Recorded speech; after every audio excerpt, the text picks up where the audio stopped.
Hello বন্ধুরা, জয়াসলে তোমাদের সবাইকে স্বাগত। বন্ধুরা, আমি চলে এসেছি আজকে আমার ছাদ বাগানে। আমার ড্রেনের মতন যে জায়গাটা আছে ওইখানে সমস্ত মাটি তুলে, ফুল গাছগুলো কেটে মাটি তুলে আমি ওখানে জৈব পদ্ধতিতে আমি মাটি তৈরি করব, সেটাই তোমাদের সাথে শেয়ার করব। তাহলে চলো যাওয়া যাক। বন্ধুরা, আমার এই ড্রেনের মতন জায়গায় যে সমস্ত গাঁদা ফুল গাছগুলো আমি বসিয়েছিলাম শীতকালে বা আরো বিভিন্ন ধরনের সমস্ত গাছপালা, সে দেখো গাছপালাগুলো প্রায় নষ্ট হয়ে গেছে এখন। তো আমি আরো গাঁদা ফুল গাছ অবশ্য কেটে কেটে বসিয়ে দিয়েছি, যেগুলো গরমের গাঁদা, আর যেগুলো এখনো শীতের যেগুলো গাঁদা ফুল গাছ হচ্ছে আমি সমস্ত ডাল কিছু কিছু কেটে আমি বসিয়ে রেখেছি, সেগুলো আবার অন্য জায়গায় বসাবো। তো এখন এই ড্রেনের মতন জায়গায় আমি গরমের সবজি বসাবো, সেই জন্য বীজ আমার রেডি হয়ে গেছে, আমার চারাও তৈরি হয়ে গেছে।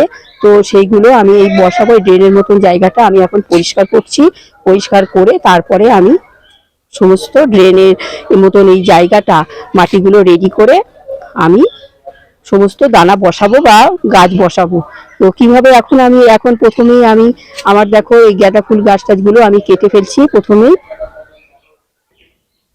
বন্ধুরা, আমি প্রথমে আমার এই কাঁচিটা দিয়ে সমস্ত ডালপালাগুলো কেটে আমি এখানে ফেলে দিয়েছি। দেখো এই ডালপালাগুলো কিন্তু আমি ফেলবো না, এগুলো আমি কাজে লাগাবো। তো যাই হোক, এবারে আমি এই গোড়া ধরে ধরে আমি পুরো তুলে ফেলছি। দেখো সব গোড়া ধরে ধরে আমি তুলে ফেলছি। আর এখান থেকে ভালো করে পরিষ্কার করে নেব, নিয়ে কিছু কিছু মাটি আর কি, যতটা সম্ভব, সব সম্ভব হবে না, তো যতটা সম্ভব মাটি তুলে নেব। পুরো মাটিটা তুলে নিয়ে কিন্তু আরো বেশি ভালো হয়। তো আমার যতটা সম্ভব আমি তুলে নেব, তারপরে আমি ফিরে আসছি। দেখো প্রথমেই আমি একটা শাবল নিয়ে নিয়েছি, এই শাবল দিয়ে আমি মাটিগুলো তোমাদের দেখাই, আমি সব তুলে নেব, কিছু রেখে সব তুলে নেব।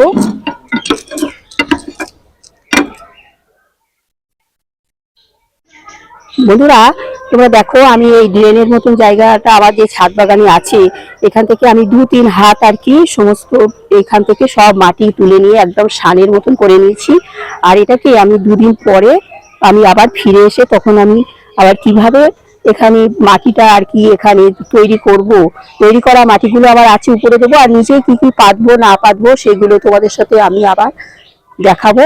তো আমি এটাকে আমি 2 দিন একটু রোদ্দুরে, যাতে এর ভিতরে যদি কোনো পোকামাকড় থাকে তো মারা যাবে, সেই জন্য 2 দিন পরে আমি ফিরে আসবো। ফিরে এসে তখন আমি এখানে গাছপালা বসানোর জন্য মাটিটা রেডি করব আর কি। তো যাই হোক, তোমরা দেখলে এটা আমি 2 দিন পরে ফিরে আসবো। তোমরা দেখো ড্রেনের ভিতর থেকে সমস্ত মাটিগুলো তুলে আমি এখানে রেখে দিয়েছি। এই মাটিগুলো এই ড্রেনের ভিতরটাই ছিল। এইভাবে গাছ করতে পারলে কিন্তু খুবই খুবই ভালো হবে।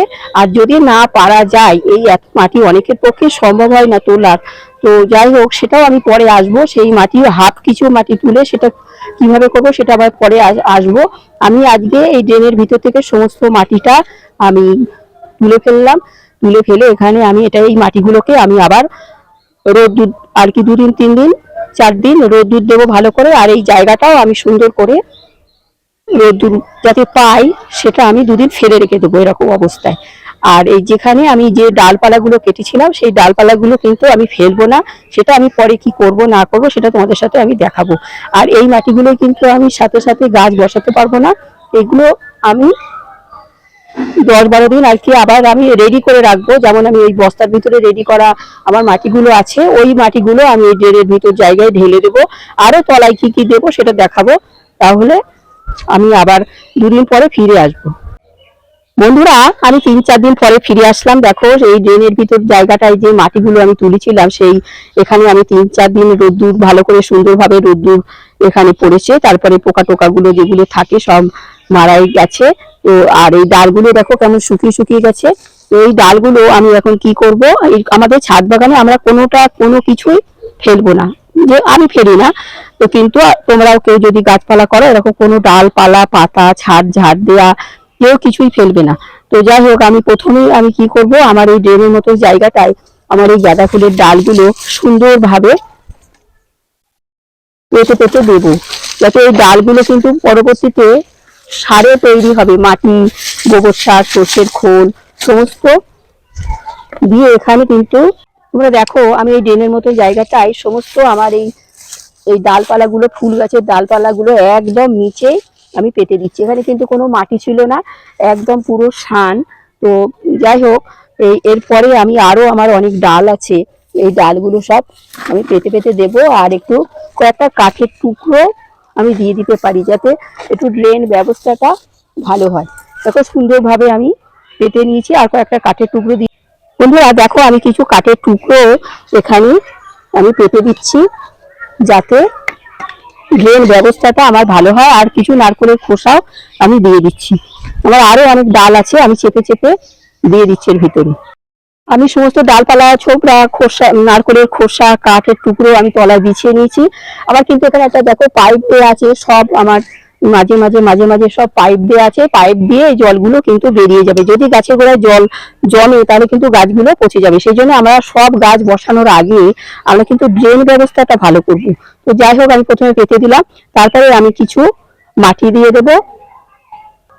বন্ধুরা মাটিগুলো দেওয়ার পরে আমি এখানে কিছু ফুল, পুজোর ফুল সমস্ত দেখো রেডি করা। আমি এখানে সবজির খোসা আমি দিচ্ছি না, সবজির খোসা দিয়ে আমার মাটিটা রেডি করা আছে। ওই মাটিটা আমার 20-25 দিন হয়ে গেছে, বস্তার ভিতর রয়েছে, ওই মাটিটা ঢালবো উপরে।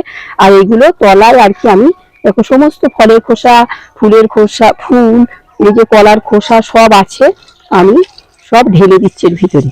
একদম পচেও গেছে এখানে দেখো বিভিন্ন ফলের খোসা আর ফুলের খোসা। আমি একদম ফেলবো না, আমার ছাদ বাগানে বালতি করে রেখে দিই। আর আমি সব ঢেলে দিলাম। দেখো ফুলগুলো আমি সমস্ত পুজো করার ফুলগুলো সব আমি ঢেলে দিয়েছি, আর একটু চেপে চেপে দিয়ে দেবো। আর এখানে মাটিও আছে। এবারে আমি দেব গোবর সার। গোবর সারটা আমি দিয়ে দিচ্ছি। দেখো আমি বালতি করে রেডি করে রেখেছি গোবর সার। গোবর সারটা আমি দিয়ে দিলাম, ধাপে ধাপে করব। গোবর সারটা দিয়ে দিলাম। এভাবে মাটি তৈরি করলে মাটি কিন্তু খুব সুন্দর একটা মিলেমিশে একটা সুন্দর সার তৈরি হবে। আর উপরে আমি যখন গাছ বসাবো, উপরে আমার ফ্রেশ মাটিটা আর কি, যেটা রেডি করে রাখি, সেই মাটিটা দিয়ে বসাবো। কেননা এই নিচেই যখন এই ফুল, সবজির খোসা টোসা, আমি অবশ্য দেইনি সবজির খোসা, এখানে সর্ষের খোল দেবো, এই সমস্ত যে একদম নিচেই থাকবে। এইগুলো যখন একদম পচে যাবে তখন মাটির সাথে একদম মিলে যাবে, মিলে মিশে যাবে, তখন কোনো অসুবিধা হবে না। আর উপরে তো আমি ফ্রেশ যেটা আমি তৈরি করে রাখি, সেই মাটিটা আমি সর্ষের খোল, গোবর সার, মাটি আর কিছু সবজির খোসা বা পাতা, সেই সব দিয়ে আমি তৈরি করে রাখি, সেটা উপরে দিয়ে আমি গাছ বসাবো, বীজ বা গাছ বসাবো। বন্ধুরা গোবর সারটা দেওয়ার পরে আমি কিছু মাটি দিয়ে দিচ্ছি হালকা করে, উপরে হালকা করে মাটি দিয়ে দেবো। তারপরে আমি সর্ষের খোল দেব। এই যে আমার প্যাকেটের ভিতরে সর্ষের খোল আছে, আমি এটুকুনির ভিতরে 150 গ্রাম মতন সর্ষের খোল দিচ্ছি। এটা 2.5 হাত মতন জায়গা হবে, এখান থেকে 2.5 হাত কি 3 হাত। তো আমি 150 গ্রাম, আমার তো সার তৈরি করাই আছে, সর্ষের খোল, গোবর সার আর সবজির খোসা আর মাটি দিয়ে। ওইটা আমি পরে উপরে দেবো। ওটা কিন্তু অনেক একদম পুরনো, ওটা একদম কালো হয়ে গেছে, ওটা উপরে দিয়ে গাছ বসাবো। আর এই সর্ষের খোলগুলো আমি দেখো আমি দিয়ে দিচ্ছি সুন্দরভাবে। এখানে আমি ছড়িয়ে দিলাম সর্ষের খোলগুলো, একদম সর্ষের খোলগুলো আমি ছড়িয়ে দিলাম। দেখো সর্ষের খোলগুলো একটু ভিজে গেছে অবশ্য, তাতে অসুবিধে নেই, জলে ভিজেছে। যাই হোক, এটা আমি দিয়ে দিলাম। দিয়ে আর কিছু সামান্য মাটি দিয়ে দেবো। গোবর সার বেশি দেবো না, গোবর সার কিন্তু গাদা গাদা গোবর সার দিলে কিন্তু হবে না। গোবর সার কিন্তু পাতা কিন্তু তাহলে সাদা হয়ে যাবে। প্রয়োজন মতন সবকিছুই দিতে হবে। আমি বেশি বেশি করে একবারে ঢেলে ঢেলে দেবো, গাছ সুন্দর হবে সেটা কিন্তু না। যেমন প্রয়োজন, যেমন লাগবে পরিমাণ, সেইটা আমি তাহলে এই 3 হাত জায়গাটা আমি পরিমাণটা বলে দিই। এই 3 হাত জায়গাটার ভিতরে আমি হাফ বালতি, 5 লিটারের হাফ বালতি আর কি, রঙের হাফ বালতি আমি গোবর সার দিয়েছি। আর এখানে আমার 150 গ্রাম সর্ষের খোল ছিল, 150 গ্রাম সর্ষের খোল দিয়েছি আর দিয়েছি। আর ফুল পচা টচা তো আমি দিয়েছি।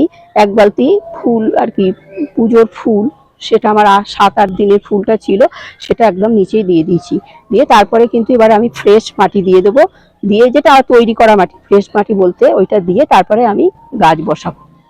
এবারে আমি আমার এই বালতির এই মাটিটা আমি ঢেলে দিচ্ছি ড্রেনের মতো জায়গায়।